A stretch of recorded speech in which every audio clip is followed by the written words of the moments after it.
boa tarde a todos, boa tarde aos colegas. Queria agradecer ao Advance of Cleaner Production, queria agradecer ao professor Biagio, professora Cecília, professor Fene, ao professor Luiz e a todos os colegas que estão nesse momento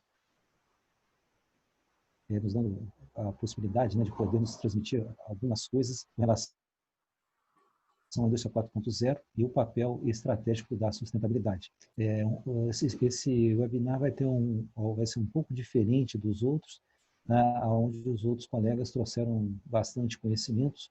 Eu vou trazer um pouco do pouco conhecimento que eu tenho, mas eu vou trazer algumas propostas também para nós fazermos algumas reflexões. Bom, a primeira coisa é que a sustentabilidade ela está mudando, né? Isso quem está falando não sou eu, mas assim o grande CEO de empresa, à medida em que uma entrevista com o Ricardo Musa, que é CEO da Raizen, né? E ele está colocando a importância da sustentabilidade para os negócios. Ele comenta nessa entrevista, que abaixo vai estar a referência, né, que o Brasil é um país que tem grande quantidade de reserva legal, né, que toda a nossa área, no caso, né, da empresa onde eles trabalham, é certificada, né, não há desmatamento, não há queima, etc. Né, diferentemente dos padrões da Tailândia e da Índia. Né? É claro que tem empresas que são mais responsáveis que outras, e isso implica, a declaração dele, que o mercado hoje está diferente, né, do que ele via a sustentabilidade em 2018.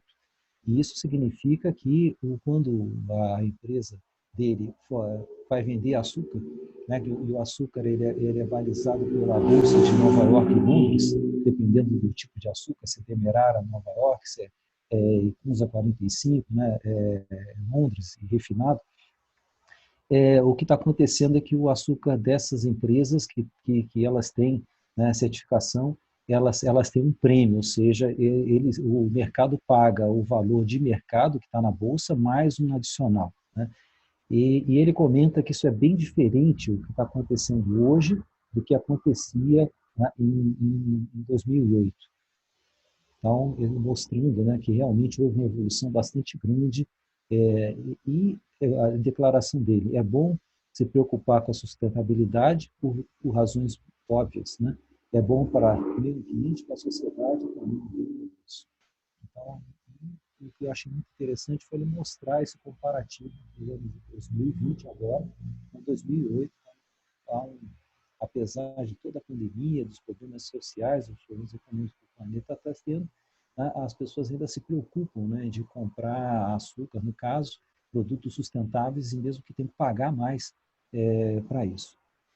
Mas nós não vamos falar sobre açúcar, nós vamos falar sobre a indústria 4.0. Eu vou ser bem resumido, porque o trabalho que foi apresentado sobre a indústria 4.0, e os colegas poderão ver no webinar correspondente, ele foi brilhante, né? Tem uma duração muito maior, né? Então, mas para quem está começando, que está vindo, houve uma série de desenvolvimentos, né, paradigmáticos em relação à produção que se alteraram ao longo do tempo. Então, a produção ela vinha por um processo de manufatura, né, onde nós tínhamos os artesãos fazendo os produtos em termos artesanais. Depois, com o advento da mecanização, né, do tear mecânico e a utilização da força do vapor, começou-se um processo industrial, notoriamente na Inglaterra. E dali se expandiu. Né? Então, expandiu-se, nós tivemos os movimentos marxistas, né, comunistas, socialistas, depois, com um contraponto àquele desenvolvimento da expansão capitalista. Por volta de 1870, mais ou menos 100 anos depois, nós tivemos o que nós chamamos de indústria 4.0, onde nós tínhamos a eletricidade, os motores de combustão interna, e aí deu-se a produção em massa, em escala, e as linhas de montagem, que deram um grande impulso para a produção. Em 1969, começou foi um marco essa data, porque foi aonde, quando foi utilizado o primeiro controlador lógico programável. Ou seja, não precisava mais eu ter um operador ali na máquina, tinha um processo, eu poderia controlar esse processo eletronicamente, e daí veio também a eletrônica, né? Veio a automação, a robótica começou em 1969 e há de se notar que em 1969, em junho de 1969, o homem pisou a Lua. Né? Então, os robôs, né, remontam a essa época, né, então, quando se fala em robô, né, não é a indústria 4.0, mas ela é 3.0. E o que aconteceu em 2011? Houve uma feira em Hannover, e nessa feira em Hannover foi lançado um programa de governo alemão intitulado Indústria 4.0. Né? Então, teve um marco da Indústria 4.0, aonde, através de sistemas cyberfísicos que não são nada mais, né, do que nós pegarmos automação e, através de equipamentos de Wi-Fi, junto com placas que possam ser programadas, né, e também com dispositivos, né, eletromecânicos, nós temos a possibilidade de controlar esses equipamentos à distância.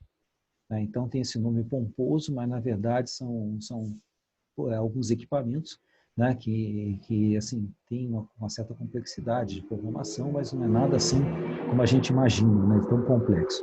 E esses sistemas cyberfísicos acabaram possibilitando uma série de coisas, entre elas a internet das coisas, que nada mais é do que os objetos possam passar a ser operados remotamente via internet.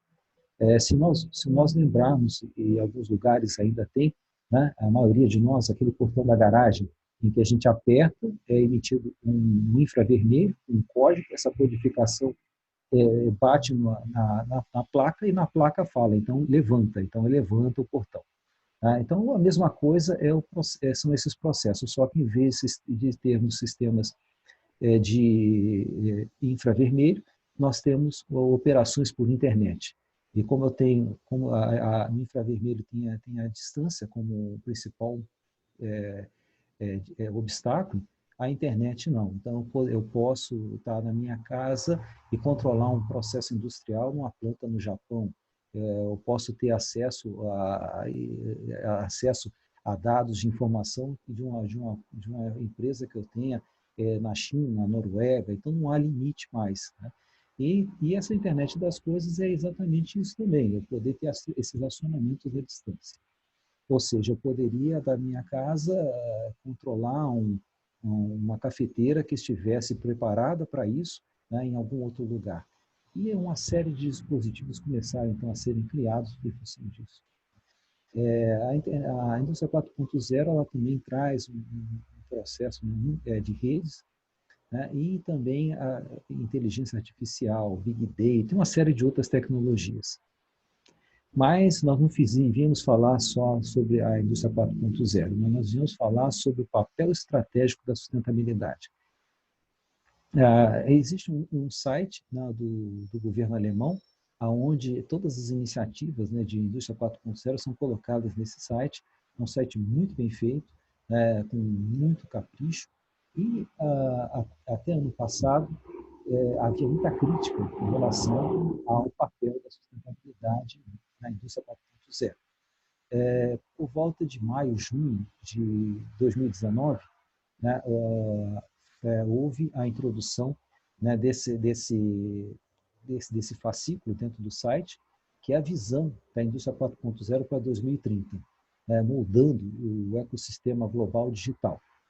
E nesse processo, né, nessa nova visão, eles colocaram, né, três bases, né, um patamar de autonomia, né, essa autonomia, ela se tinge a autonomia da empresa. Então,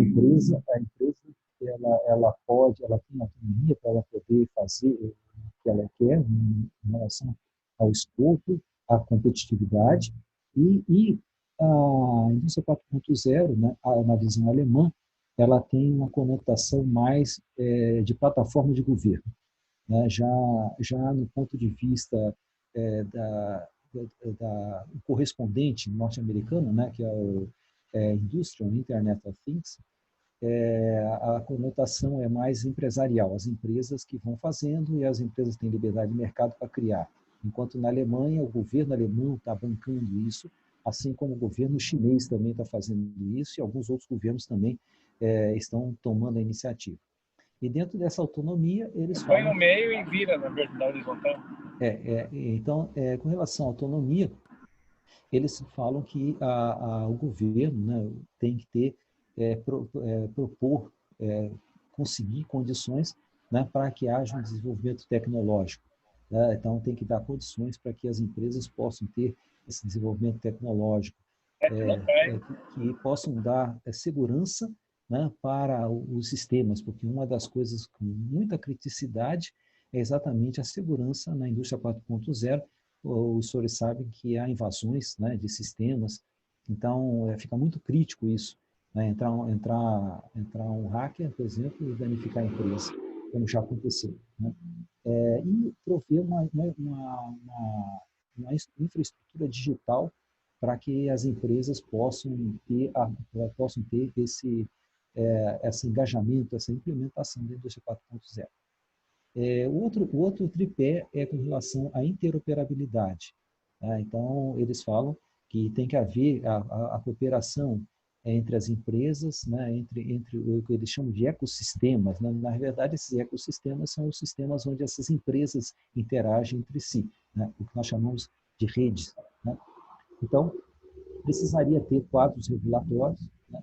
Não tem padronização, que nós não temos, a integração de sistemas, que é uma dificuldade bastante grande, e um sistema descentralizado, né, apoiado em forte ênfase em inteligência artificial. E aí o que nos interessa, né, é colocar sobre a sustentabilidade. E foi a primeira vez, desde 2011, que alguém coloca alguma coisa sobre sustentabilidade nesse site da plataforma Indústria 4.0. O que eles falam, né? Eles falam que a sustentabilidade, né, ela vai ser alcançada através de um trabalho e educação decente, a redução da mudança climática e a permissão, a possibilidade de se fazer a economia circular, né, junto com uma participação social bastante grande. Bom, o que nos chama assim a atenção, né, é que, por exemplo, né, as coisas que estão escritas lá. Por exemplo, a prosperidade e a qualidade de vida de cada indivíduo depende muito, né, tanto da visão de longo prazo quanto da competitividade do setor industrial. Então, a gente nota, né, isso aí está nessa apostila explicando cada ponto desse. Então, nota-se uma visão bastante forte com relação ao setor industrial, porque eu não vejo qualquer problema com relação a isso, né? Nós temos uma corrida industrial bastante grande, a China tornou-se a segunda maior potência mundial através exatamente do setor industrial bastante competitivo. Então, em relação a isso, eu acho perfeito. Mas o que eu começo a colocar em questão é essa segunda frase aqui. O ecossistema de inovação e a implementação da indústria 4.0, então, cria um ambiente fértil, no qual a sustentabilidade pode resultar da indústria 4.0. E a indústria 4.0, por sua vez, ela pode ser sustentável. Quer dizer, já essa colocação, eu acho assim, ela é muito forte, né? Porque não é a sustentabilidade que pode resultar da indústria 4.0, porque as indústrias, elas precisam de matérias-primas, elas precisam de pessoas, elas precisam de equipamentos, precisam recursos naturais, então não é que a sustentabilidade possa resultar da indústria 4.0, né? Na verdade, a indústria 4.0 ela tem que se basear, né, na sustentabilidade. Ela tem que se basear em trazer a sustentabilidade como cada vez mais estratégica dentro dela. Por quê? Porque nós estamos num momento de reduções de recursos naturais, nós estamos com um problema seríssimo de evolução climática, de temperatura climática, que vão trazer danos que a gente não tem uma ideia das consequências, mas as consequências reais nós não efetivamente temos, né? Então, a gente mostra que, apesar, por essas colocações, né, a gente nota que a sustentabilidade, na verdade, não é um papel tão estratégico assim para a indústria 4.0. E uma outra coisa, né, com relação às possibilidades que a indústria 4.0 traz para a sustentabilidade, realmente são contribuições, mas assim, secundárias. Ou seja, não é o foco da indústria 4.0 é a sustentabilidade. O foco da indústria 4.0 é como me tornar um setor industrial mais competitivo do que os outros. E o foco da indústria 4.0 e essa sustentabilidade entra como algo a mais. Mas é inegável que as tecnologias da indústria 4.0 elas podem contribuir imensamente para a sustentabilidade. É inegável que as tecnologias da indústria 4.0 podem trazer benefícios muito grandes para a economia circular. É inegável, né?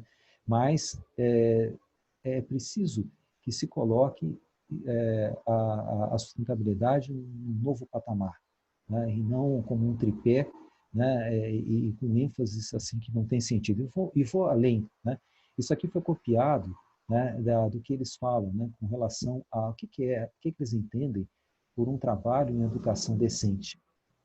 Se os senhores forem ler aqui, né, eles dizem que a indústria 4.0 vai trazer um alto nível de sofisticação e com isso as pessoas terão que se capacitar e com isso as pessoas terão que estarem continuamente aprendendo. Muito nobre, né? E com isso a própria indústria 4.0 ela vai fazer com que as pessoas tenham que buscar treinamento, né, buscar educação, porque senão, não está colocado aqui, mas dá a entender, né, que elas não vão se empregar, tá certo? Então, esse processo de educação e trabalho decente, né, na verdade não é decente, ele não está preocupado com a mão de obra, ele não está preocupado com a educação, ele está preocupado com a mão de obra para servir a indústria 4.0. Com relação à participação social, perfeito, eu nem coloquei aqui, né, que as pessoas vão se relacionar e tudo mais, apesar de nós estarmos vendo que esse relacionamento online não é um relacionamento assim tão que possa prescindir o relacionamento comum.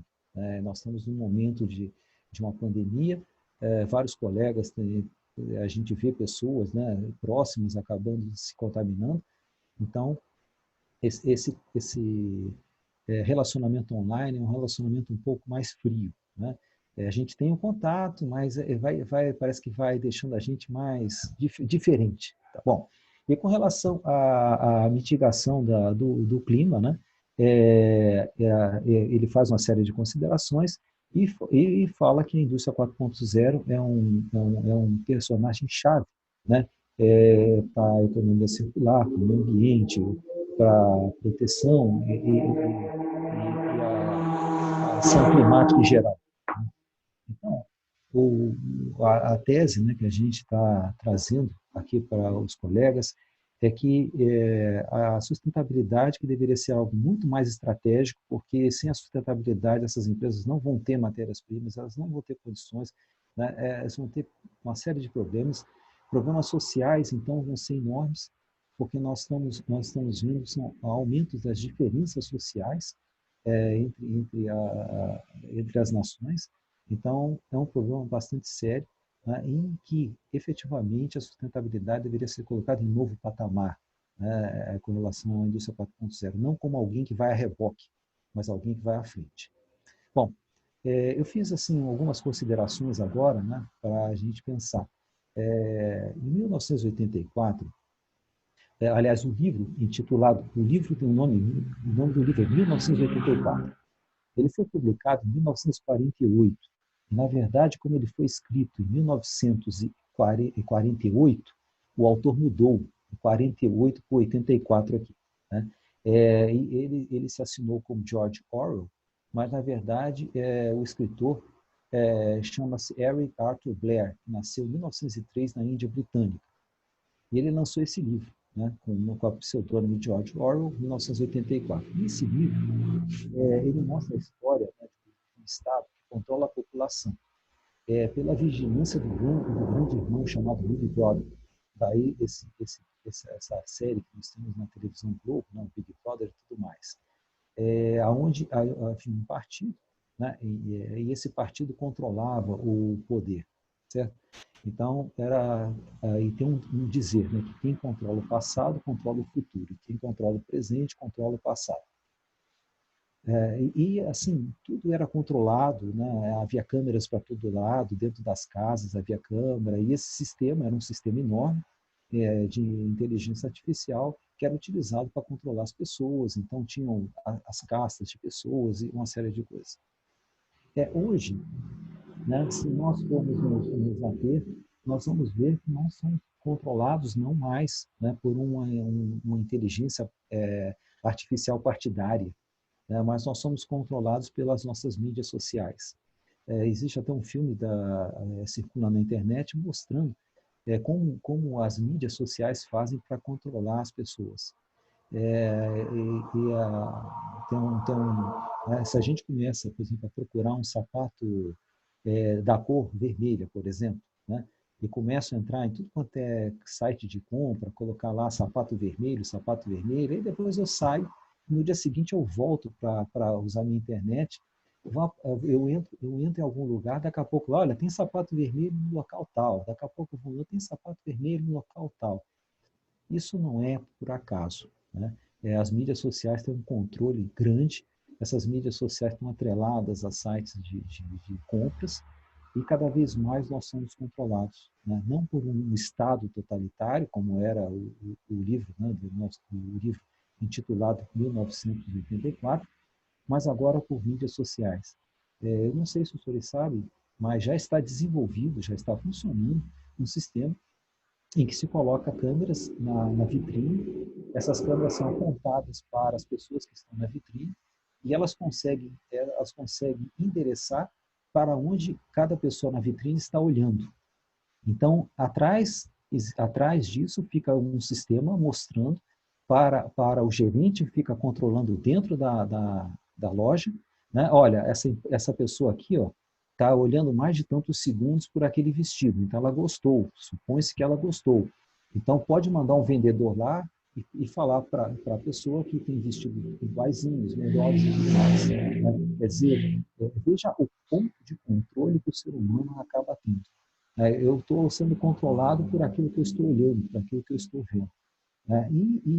O que me vem é o seguinte: nós não temos como obstar o desenvolvimento da tecnologia, mas nós podemos redirecionar essas coisas todas. Né? Então, esse é o meu pensamento. E, não sei se os senhores lembram, né, um filme chamado 2001, Odisseia no Espaço, está em que um robô, né, controlava toda a vida a bordo para dar as melhores condições. E daqui a pouco o robô começou a ter um comportamento em que ele começou realmente a controlar e as pessoas precisaram, então, desligar, né, o robô, né, porque não tinham mais condições de continuarem da maneira como estavam. Né? Então, a preocupação é exatamente essa. A preocupação é, será que a gente vai chegar a um ponto desse, né, onde nós precisaríamos ser controlados por máquinas como nós já somos? Né? Ou será que nós teremos condições de redirecionarmos esses pensamentos, né? De tratar o ser humano como um animal de consumo, né? Onde o que eu posso vender, tudo mais. Então, acho que a gente precisa começar a pensar, né, em condições melhores, onde o ser humano comece a refletir, a ele se impor a esses avanços tecnológicos, não mais como um coadjuvante, mas como uma figura principal nesse processo.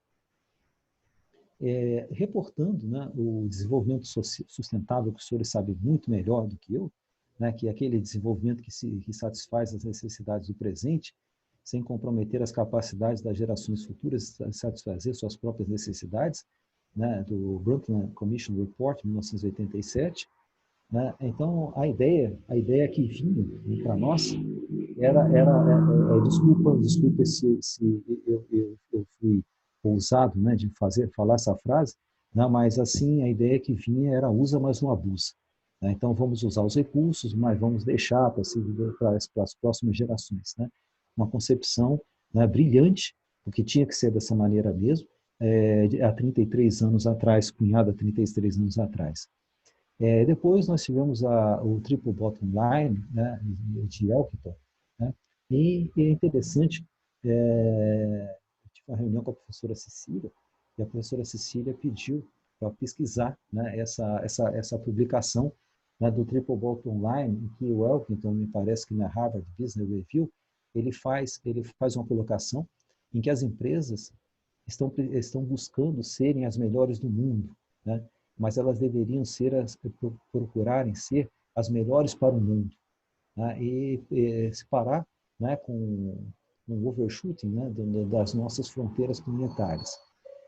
E que o Triple Bottom Line deveria ser repensado para isso. Então, isso me veio, né, começou a vir o meu pensamento, e é isso que me animou a trazer essa discussão para os senhores, porque os senhores são muito mais capazes do que eu com relação à sustentabilidade, que eu estou iniciando, estou engatinhando agora nessa nobre setor do conhecimento. Né? Então, com o Elkington, esse pensamento de 26 anos, né? E aí eu comecei a fazer um paralelo entre a pirâmide das necessidades de Maslow, né, e a evolução da sustentabilidade, desenvolvimento social. Para os senhores, né, fazendo só uma revisão, que eu tenho certeza que os senhores já viram, as necessidades de Maslow uma espécie de uma pirâmide, aonde na base nós temos as necessidades maiores, as fisiológicas. Então, com relação às necessidades fisiológicas, nós temos o ser humano tem a necessidade da comida, da água, do sono. Uma vez que ele já tem essas condições, ele passa a se preocupar com a segurança. Né? Então, a segurança da família, do corpo, da propriedade. Tendo isso, ele passa a se preocupar com o aspecto social. Né? Então, o aspecto do amor, da amizade, a família, a comunidade. Tendo isso, ele passa para um novo patamar de estima. Né? Ele busca o reconhecimento, ele busca a autoestima, ele busca o status. E, tendo isso, ele passa para o último patamar, que seria um patamar de realizações pessoais, tá? Como a criatividade, o talento, o desenvolvimento pessoal. Então, eu comecei a fazer um paralelo sobre isso, né? E comecei a fazer algumas conjecturas. Né? É, a sustentabilidade, né, no triple bottom line, social, ambiental e econômico, passando, então, para o desenvolvimento sustentável, e depois aquilo que eu chamei, né, de sustentabilidade responsável, né, um movimento aonde as pessoas comecem a ser instadas a serem mais espiritualizadas, né, a serem estimuladas a serem mais espiritualizadas.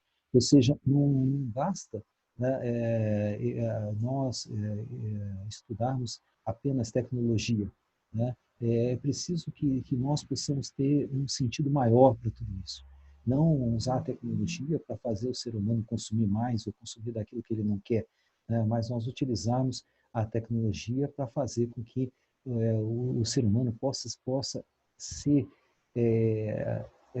transcender aquele ambiente onde nós estamos. E quando a gente fala, né, nessa busca da espiritualidade, fala-se o pensamento, né, que é a busca para a vida, né, mas também para a vida em sociedade. Quer dizer, não é só eu, né, saindo desse eu, né, mas para a vida em sociedade como um todo. Né? Então, começar a ter considerações para que eu tenho aquele humanoide que eu criei? Né? Para que eu ponho aquela câmera para poder ver se o cliente está olhando com uma determinada roupa para poder o vendedor sair disparado, certeiro, para fazer aquela venda? Começar a levantar valores morais, né? Como o próprio Elkington estava nos estimulando, quando em 2018 ele falou que as empresas precisariam ser as melhores para o mundo. Então, se as empresas precisariam ser as melhores para o mundo, as empresas começam pelos seres humanos. Então, a sociedade muda através da nossa mudança. Então, é exatamente isso que eu tinha esse pensamento, né? Então, a espiritualidade como algo muito maior, né, do que eu posso detectar pelos cinco sentidos. Porém, não necessariamente ligada à religiosidade, ligada à religião, né? Porque o que se vê é a religião sendo transformada, né, num instrumento de poder. Então, é essa religiosidade mais ligada a um pensamento mais elevado do ser humano. E alguns pilares, né, com relação a isso, uma equidade. A diferença entre igualdade e equidade é que a igualdade deu duas pessoas as mesmas oportunidades, né, como está aqui. Né? Mas a equidade, eu vou adaptar essas oportunidades, deixando-as mais justas, como é o caso aqui. Né? Então, providenciar, né, fazer e pensar que as pessoas possam ter vidas dignas, né? Então, fazer um respeito, né, pela dignidade humana, pelas pessoas, e isso com alguma coisa atrelada a esse desenvolvimento tecnológico que nós estamos. Porque uma coisa eu tenho certeza, ninguém consegue impedir esse desenvolvimento tecnológico, mas nós podemos redirecionar a maneira como nós estamos desenvolvendo isso. Trazer um espírito de fraternidade, né, onde as pessoas possam se ver, né, como irmãs, onde as pessoas possam se ver como amigas, tendo as mesmas necessidades que as outras, sentindo fraqueza, sentindo necessidade de apreço, entender isso, né, dentro do ser humano.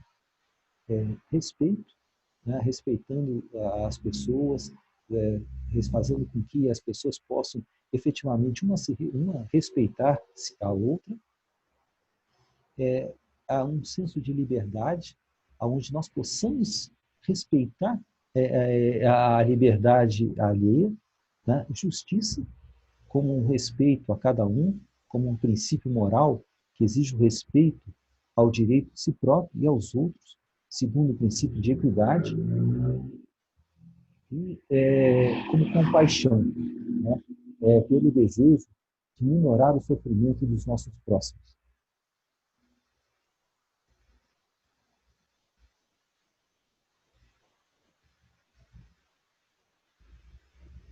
Nós vivemos uma sociedade do conhecimento e sem conteste. Né? Mas nós precisamos transformar isso numa sociedade de conhecimento com espiritualidade, né? Onde a gente possa ter uma sustentabilidade responsável, onde as pessoas possam fazer, por que eu estou fazendo isso? Isso vai melhorar a condição de vida do meu próximo? Isso aí vai ser fraterno? Isso vai ser, eu vou trazer equidade? Então, trazer esses sentimentos para que nós possamos, então, continuarmos o nosso desenvolvimento tecnológico, mas um desenvolvimento tecnológico mais responsável. E finalizo, né, com a saudação do povo maia, em Lakesh Alarkin, né, que significa eu sou um outro você. Então, quando eu puder olhar o meu próximo e quando eu olhar o meu próximo, eu me ver nesse meu próximo, aí sim nós estaremos dentro da sustentabilidade responsável que eu comentei. Era isso aí, né? Quero agradecer mais uma vez os senhores, na verdade, o que eu trouxe foi mais uma proposição para nós podermos discutir, né? E ver também a opinião dos colegas. Muito agradecido.